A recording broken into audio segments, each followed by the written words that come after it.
나리, 그날 밤 사랑채에서 나리께서 하신 말씀을 제가 전부 기억하고 있습니다. 눈 하나 깜짝 않고 그 말을 내뱉은 것은 7살 맹인 소년이었습니다. 지주의 얼굴이 흙빛으로 변했습니다. 담장 너머에 맹인 아이가 있었다는 것을 그는 까맣게 몰랐던 것입니다. 과연 이 아이는 누구이며 쫓겨난 여인은 어떻게 이 아이를 만나게 된 걸까요? 월화야담의 이야기가 계속될 수 있도록 구독과 좋아요로 응원의 마음을 보태주세요. 자, 그럼 오늘도 감동적인 옛날 이야기 지금 바로 시작합니다. 옛날 옛적 경상도 밀양 땅에 옥이라는 여인이 살고 있었습니다. 밀양은 낙동강 물줄기가 너른 들판을 감싸 안고 흐르는 고장이었습니다. 봄이면 강변에 복사꽃이 흐드러지게 피어나고 가을이면 황금빛 들녘이 끝도 없이 펼쳐지는 넉넉하고 아름다운 땅이었지요. 하지만 오기에게 밀양은 아름다운 곳이 아니었습니다. 오기는 16세 이웃마을 김시댁 둘째 아들에게 시집을 갔습니다. 키가 크고 눈매가 시원한 처자였지요. 시집살이 첫 해는 그럭저럭 살만했습니다. 시어머니가 까다롭긴 했어도 남편이 다독여 주었으니까요. 그런데 해가 가도 아이 소식이 없었습니다. 씨앗도 못 맺는 년이 밤만 축내누나.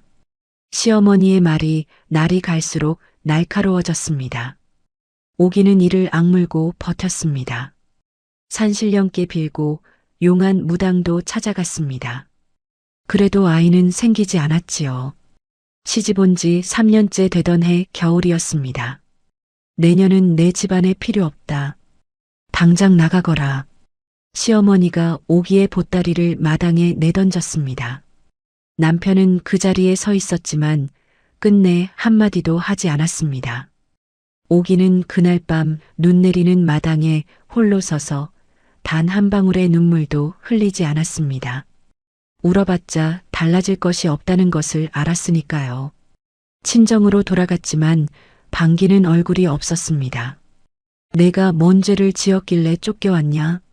아버지는 헛기침만 했고 어머니는 한숨을 쉬었습니다. 오라버니 내외는 눈을 피했지요. 쫓겨난 여인이 친정에 머무는 것은 집안 망신이라 여기던 시절이었습니다. 오기는 사흘 만에 친정을 나왔습니다. 가진 것이라고는 보따리 하나와 동전 선양이 전부였습니다. 밀양 장터 근처에 허름한 방 하나를 구했습니다. 낮에는 삭바느질을 하고 밤에는 남의 집 빨래를 맡아 했습니다. 손마디가 트고 눈밑이 거무스름해졌습니다. 그래도 오기는 버텼습니다. 내가 아이를 못 낳은 것이지 내가 못난 것이 아니다. 잠들기 전마다 오기는 속으로 그렇게 되뇌었습니다. 그 말이 없었다면 버티지 못했을 것입니다. 그해 봄 장날이었습니다. 밀양 장터는 5일마다 열렸습니다. 낙동강 물길을 따라 올라온 장사꾼들과 인근 고을 농부들이 뒤섞여 늘 북적거렸지요. 생선 비린내와 된장 냄새, 말 울음소리와 아이들 웃음소리가 뒤엉키는 곳이었습니다. 오기는 삭바느질 품삯으로 받은 무명천을 팔러 장터에 나왔습니다. 천을 팔고 돌아서는데 장터 한쪽 구석에서 이상한 광경이 눈에 띄었습니다. 아이들이 줄줄이 묶여 앉아 있었습니다. 5살부터 10살 남짓되어 보이는 아이들이 10명쯤 됐습니다. 저마다 목에 편말을 달고 있었지요. 가뭄과 흉년이 겹치면 먹이지 못한 자식을 장터에 내다 파는 부모가 생기던 시절이었습니다. 눈물을 흘리는 아이도 있었고 넋을 잃은 듯 멍하니 앉은 아이도 있었습니다. 그때 오기의 눈에 한 아이가 들어왔습니다. 줄 끝에 혼자 앉아 있는 7살쯤 된 사내 아이였습니다. 다른 아이들과 달리 울지도 소리치지도 않았습니다. 그냥 조용히 앉아서 눈을 감고 있었습니다. 아니, 눈을 감은 것이 아니었습니다. 가까이 다가가서 보니 아이의 두 눈은 뜨여 있었지만 초점이 없었습니다. 흰자위가 유독 맑았고 눈동자는 허공 어딘가를 향하고 있었지요. 맹인이었습니다. 이 아이는 얼마요? 오기도 모르게 그 말이 입에서 나왔습니다. 아이를 팔러 나온 중년 사내가 코웃음을 쳤습니다. 눈먼 거 뭐에 쓰게요? 그냥 가시오. 얼마냐고요? 사내가 귀찮다는 듯 손을 내저었습니다. 3냥이요. 눈 멀었으니 싸게 드리는 거요. 오기는 잠시 멈췄습니다. 3냥. 그것은 지금 오기가 가진 전부였습니다. 그 돈이 없으면 다음 달 방세를 낼 수 없었습니다. 쌀도 살 수 없었습니다. 그런데 오기의 손은 이미 품속을 뒤지고 있었습니다. 동전 꾸러미를 꺼내 사내의 손에 쥐어줬습니다. 데려가겠소. 아이의 손목을 잡고 장터를 빠져나오는데 등 뒤에서 수군거리는 소리가 들렸습니다. 아이도 못 낳는 년이 맹인을 샀다더라. 쓸모없는 입만 하나 더 늘렸네. 저러다 둘 다 굶어 죽겠어. 오기는 걸음을 멈추지 않았습니다. 아이의 손이 오기의 손을 꼭 쥐었습니다. 작고 차가운 손이었습니다. 이름이 뭐니? 아이가 잠깐 입을 다물었다가 대답했습니다. 돌쇠라고 했습니다. 저를 판 아저씨가 그렇게 부르라고 했습니다. 오기는 잠시 아이를 내려다봤습니다. 본래 이름이 뭐야? 아이가 고개를 갸웃했습니다. 모릅니다. 기억이 없습니다. 오기는 아이의 손을 더 꽉 쥐었습니다. 그럼 오늘부터 이름은 내가 지어주마. 눈은 멀었어도 귀가 밝으니 총이라고 하자. 귀 밝을 총자다. 아이 총이가 잠깐 멈췄다가 고개를 끄덕였습니다. 예, 총이라고 하겠습니다. 그날 저녁 오기는 총이를 데리고 좁은 방으로 돌아왔습니다. 방에는 이불 한 채와 낡은 밥상이 전부였습니다. 오기는 남은 쌀로 죽을 써서 총이 앞에 놓아줬습니다. 총이는 숟가락을 들기 전에 먼저 그릇 가장자리를 손가락으로 조심스럽게 더듬었습니다. 뜨거운 것을 확인하고 나서야 후 불어 천천히 먹기 시작했습니다. 총이야. 예. 무섭지 않니? 모르는 사람 집에 왔는데. 총이가 죽을 삼키고 잠깐 생각했습니다. 아주머니 발소리가 나쁜 사람 발소리가 아닙니다. 오기가 어리둥절해졌습니다. 발소리로 사람을 알아? 예. 나쁜 사람은 발 뒤꿈치를 세게 딛습니다. 빨리 걷고 싶은데 참는 것처럼요. 아주머니는 그렇지 않습니다. 피곤한데도 천천히 걷습니다. 오기는 아무 말도 하지 못했습니다. 7살 아이의 입에서 나온 말이라고는 믿기지 않았습니다. 총이야, 너 눈이 언제부터 그랬니? 태어날 때부터라고 했습니다. 저는 한 번도 본 적이 없으니 모르겠습니다. 무섭지 않아? 아무것도 안 보이는 게. 총이가 천천히 고개를 저었습니다. 보이지 않으면 듣게 됩니다. 아주머니 방 바깥에 고양이 한 마리가 앉아 있습니다. 오른쪽 발을 핥고 있고요. 담장 너머 이웃집에서 부부가 싸우고 있습니다. 아내가 울고 있는데 남편은 밥상을 발로 찼습니다. 그리고 지금 이 골목에 쥐 2마리가 지나갔습니다. 오기가 문을 열었습니다. 고양이가 문 앞에 앉아 오른쪽 발을 핥고 있었습니다. 오기는 천천히 문을 닫았습니다. 그리고 총이를 바라봤습니다. 눈이 보이지 않는 그 아이는 이미 이 세상의 모든 것을 듣고 있었습니다. 그로부터 오기와 총이의 생활이 시작됐습니다. 오기는 삭바느질을 하고 총이는 오기 곁에 앉아 하루를 보냈습니다. 처음에 마을 사람들은 2사람을 손가락질했습니다. 맹인 데려다 뭐에 쓰려고. 저 여자 불쌍해서 데려왔다가 본인이 굶겠네. 하지만 총이는 쓸모없는 아이가 아니었습니다. 총이는 오기가 바느질하는 동안 마당에 앉아 있었습니다. 아무것도 하지 않는 것 같았지만 사실 총이는 그 시간 동안 마을의 모든 소리를 듣고 있었습니다. 아주머니, 오늘 저녁에 비가 옵니다. 어째서? 바람 소리가 바뀌었습니다. 동쪽에서 서쪽으로 흐르다가 지금은 남쪽에서 올라옵니다. 빨래 거두셔야 합니다. 오기가 하늘을 올려다봤습니다. 구름 한 점 없이 맑은 하늘이었습니다. 그런데 2시즌도 채 안 돼서 소나기가 쏟아졌습니다. 그날부터 오기는 총이의 말을 믿기 시작했습니다. 아주머니, 왼쪽 2번째 집 며느리가 울고 있습니다. 시어머니한테 맞은 것 같습니다. 가보시는 게 좋을 것 같습니다. 아주머니, 오늘 장터에서 생선값이 오를 것 같습니다. 어젯밤 뱃사람들 이야기를 들었는데 그물이 나빴다고 했습니다. 아주머니, 옆집 영감님이 오늘 술을 드셨습니다. 발소리가 평소와 다릅니다. 저녁에 시끄러울 것 같으니 일찍 주무세요. 총이의 말은 틀린 적이 없었습니다. 마을 사람들이 하나둘 고개를 갸웃하기 시작했습니다. 저 맹인 아이가 어째서 저리 많은 것을 아는 것인지. 그해 가을, 총이가 오기의 삶을 바꿀 말을 처음으로 꺼냈습니다. 오기가 저녁 빨래를 개고 있을 때였습니다. 총이가 마당 한쪽에 앉아 귀를 기울이다가 말했습니다. 아주머니, 응? 오늘 이 집 담장 너머로 2 남자가 지나갔습니다. 한 명은 이 마을 최지주나리 목소리였습니다. 제가 지난달 장터에서 들은 적 있습니다. 다른 한 명은 관아 아전 목소리였습니다. 지난번에 아주머니한테 세금 거들어 왔던 그 사람이요. 오기가 손을 멈췄습니다. 그래서 총이의 목소리가 낮아졌습니다. 그 2 사람이 이상한 이야기를 했습니다. 밀양 땅에서 최지주는 모르는 사람이 없었습니다. 최가는 3대째 밀양에서 가장 넓은 땅을 가진 집안이었습니다. 낙동강변 기름진 논밭의 절반 이상이 최지주 것이었습니다.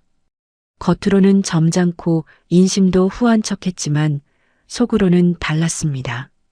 최지주는 땅에 미친 사람이었습니다.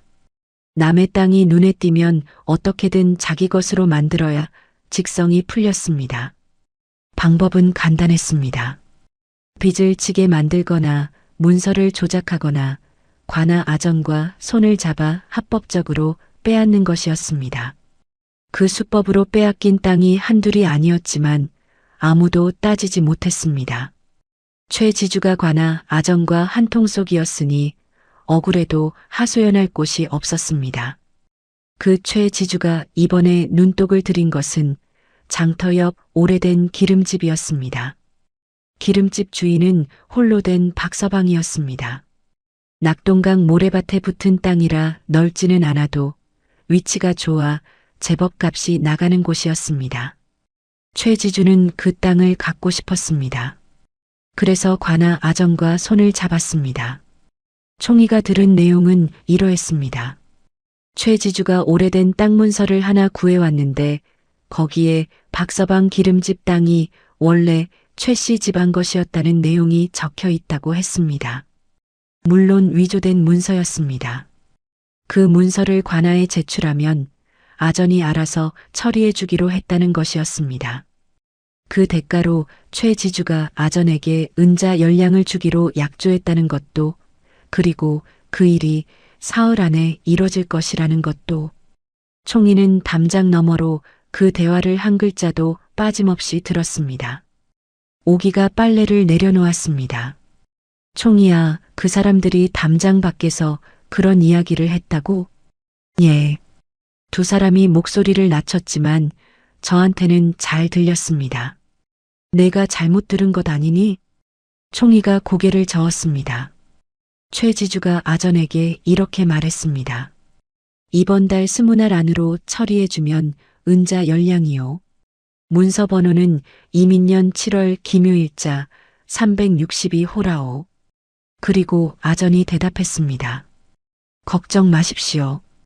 박서방은 글을 모르니 따지지도 못할 것입니다. 이게 다입니다. 오기는 입을 다물었습니다.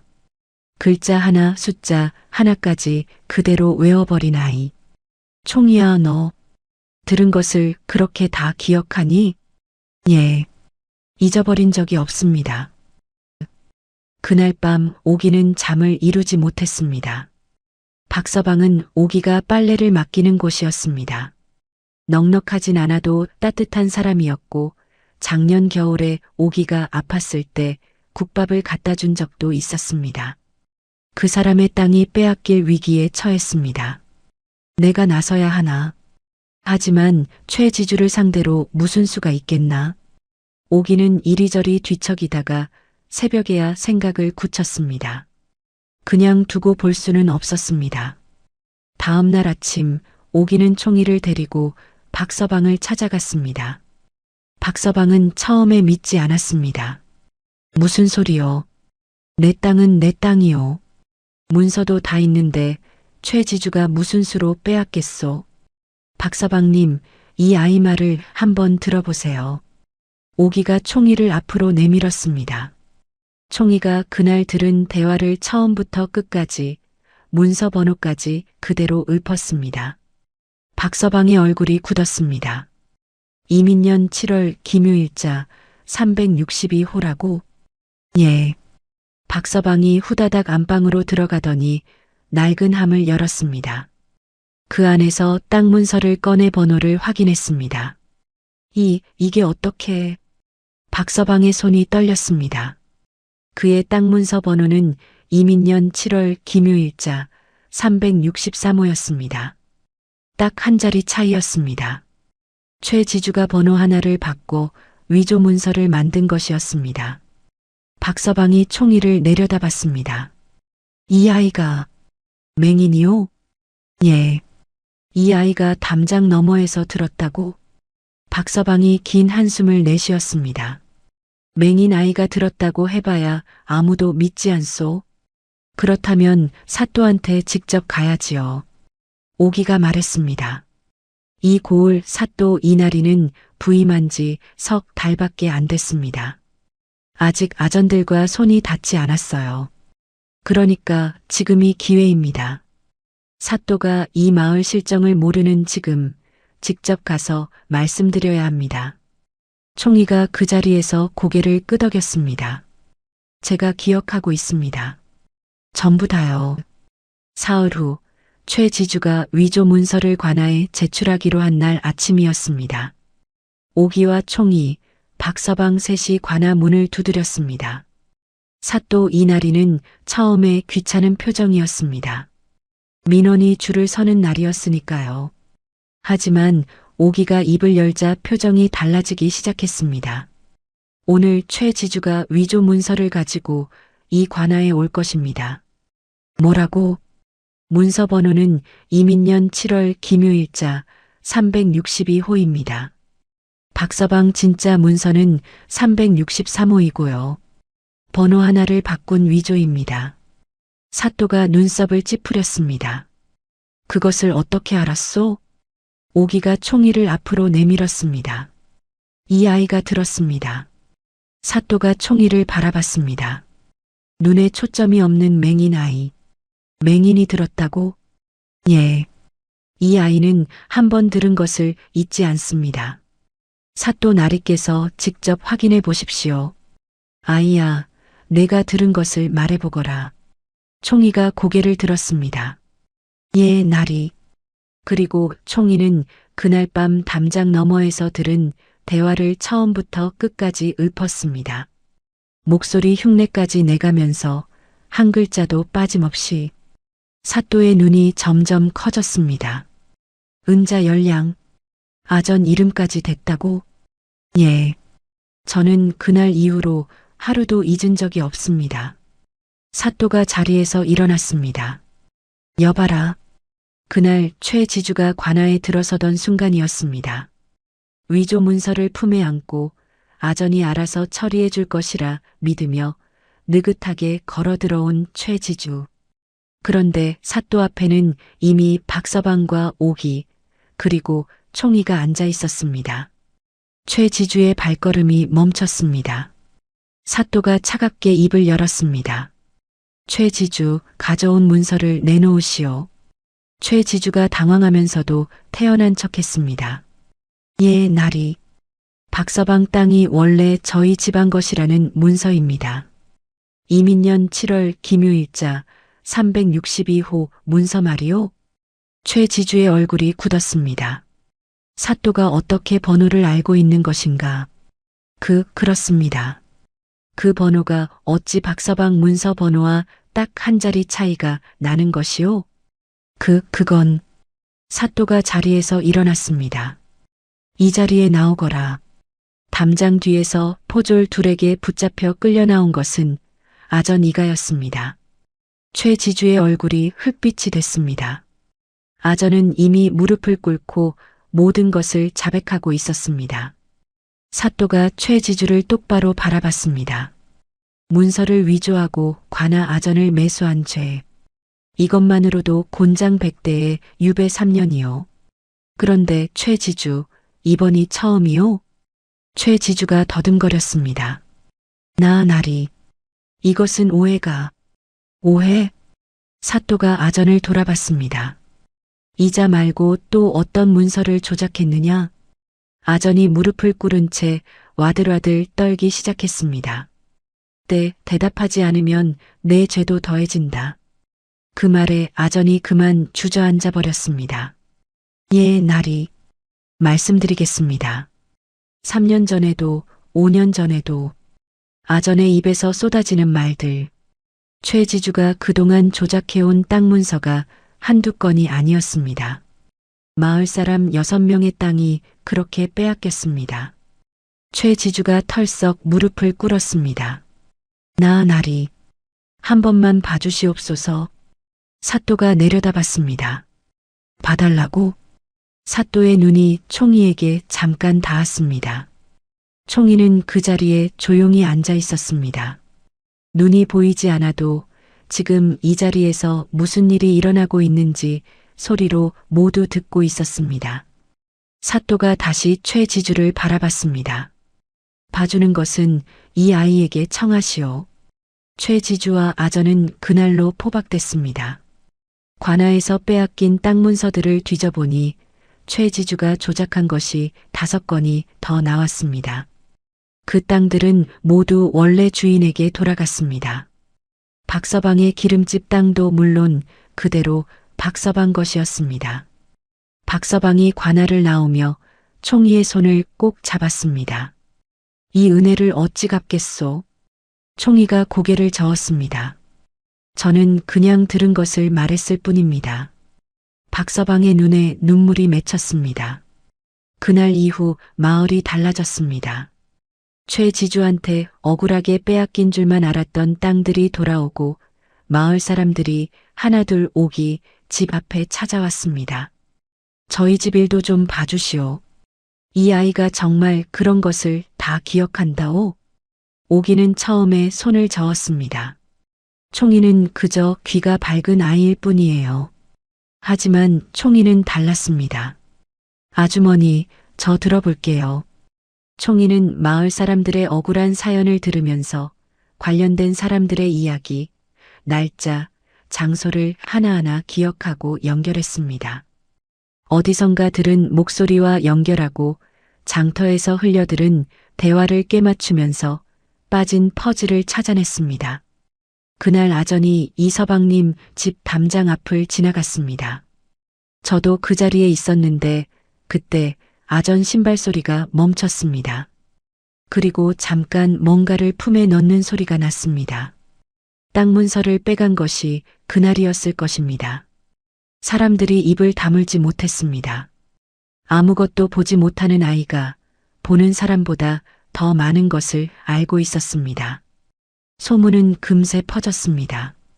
밀양 장터에 맹인 소년이 있는데 한 번 들은 것은 절대 잊지 않는다고.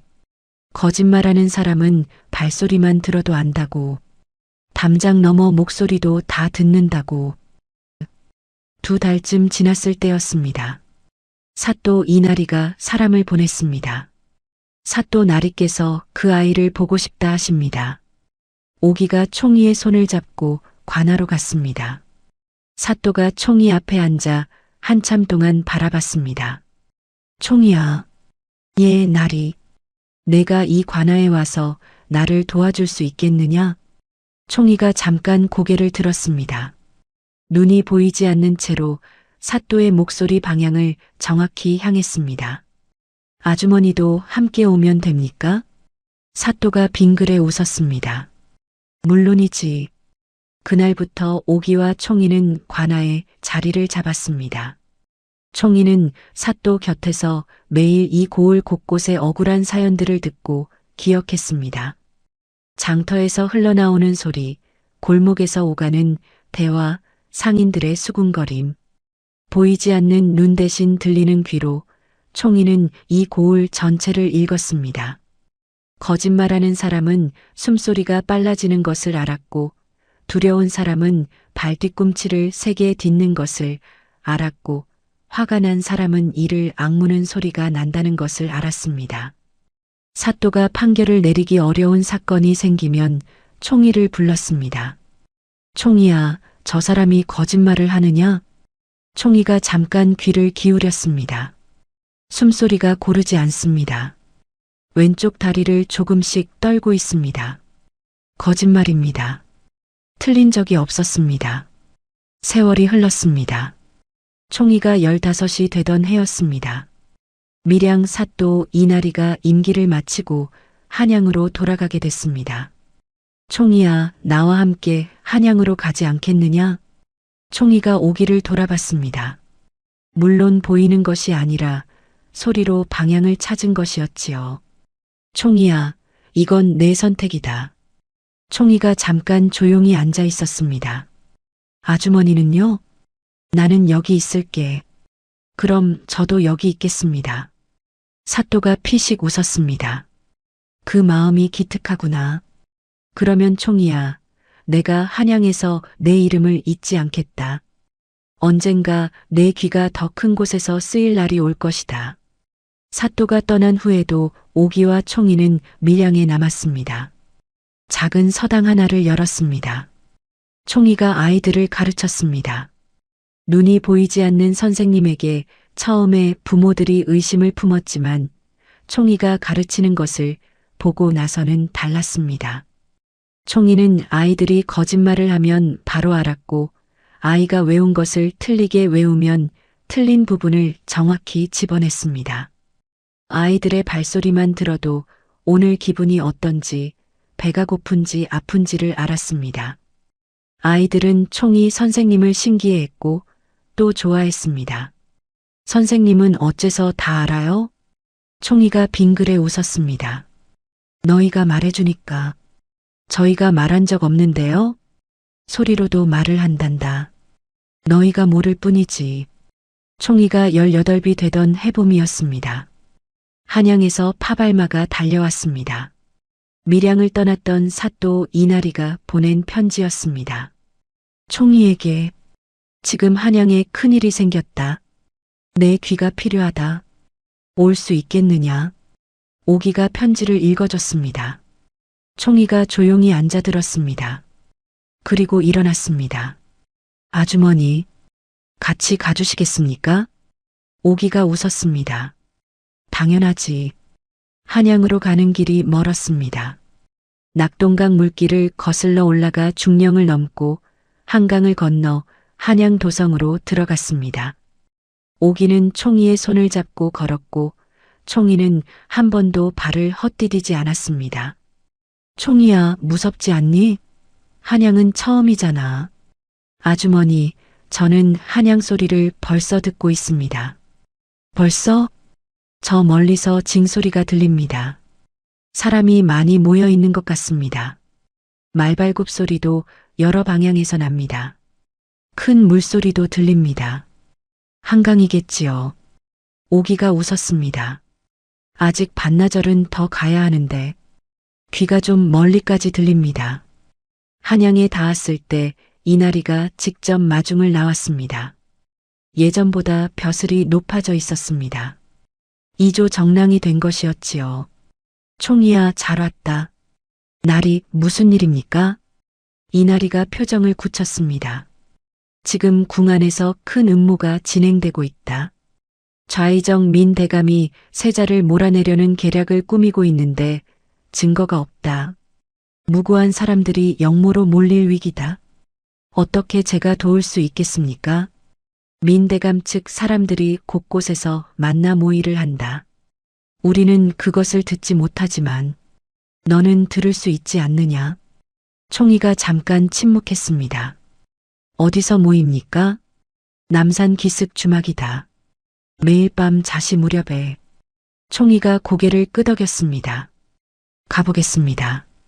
그날 밤이었습니다. 총리는 오기와 함께 남산 기슭 주막 근처로 갔습니다. 주막 담장 밖 그늘진 곳에 조용히 앉았습니다.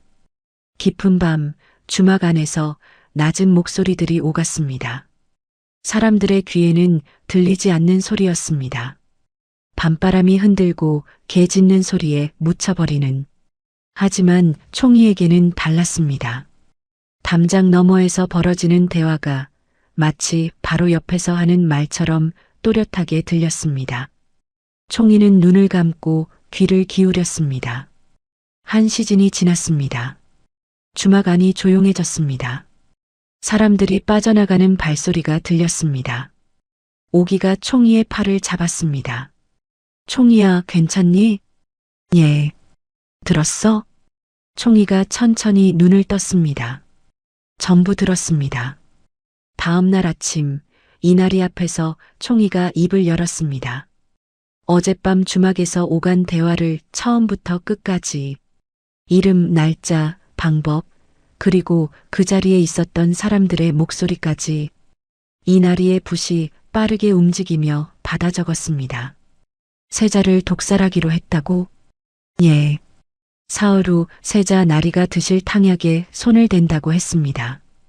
약방 의원 중에 급한 사람이 한 명 있다고 했습니다. 이나리가 자리에서 벌떡 일어났습니다.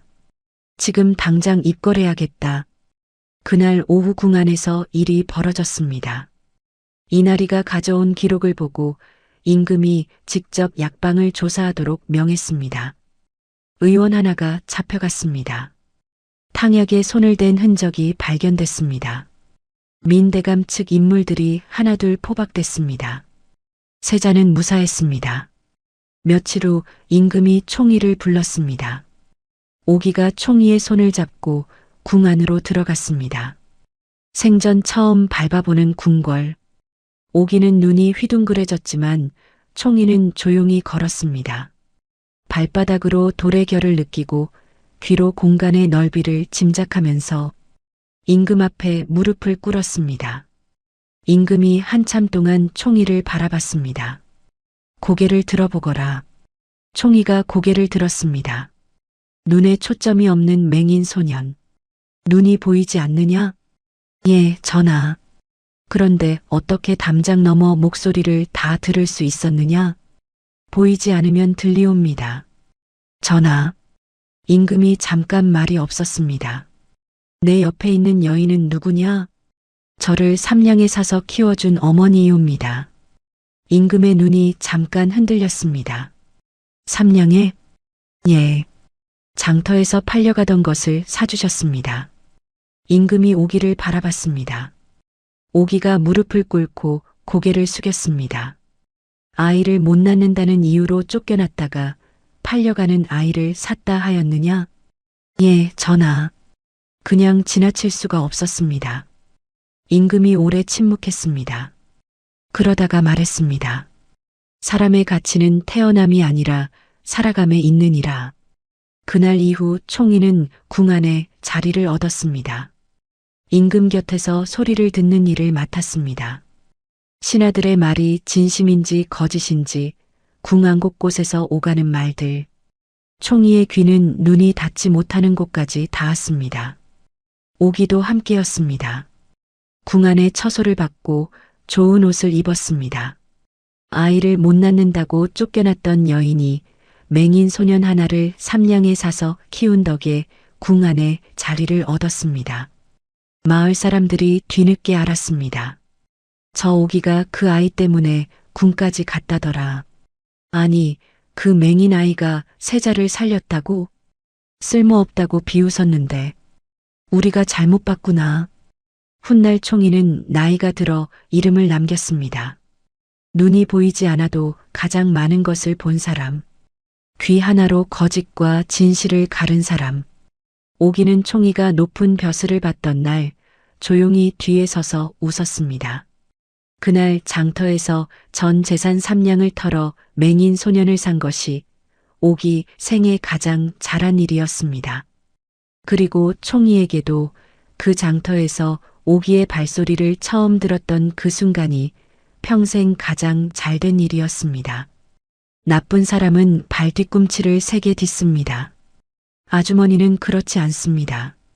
작은 손으로 오기의 손을 처음 잡던 그 밤, 그 손을 잡았기에 두 사람은 각자 혼자였던 삶에서 벗어날 수 있었습니다. 눈이 보이지 않아도 세상을 가장 선명하게 본 아이. 아이를 낳지 못해도 가장 훌륭한 어머니가 된 여인. 이 두 사람이 우리에게 말하고 있습니다.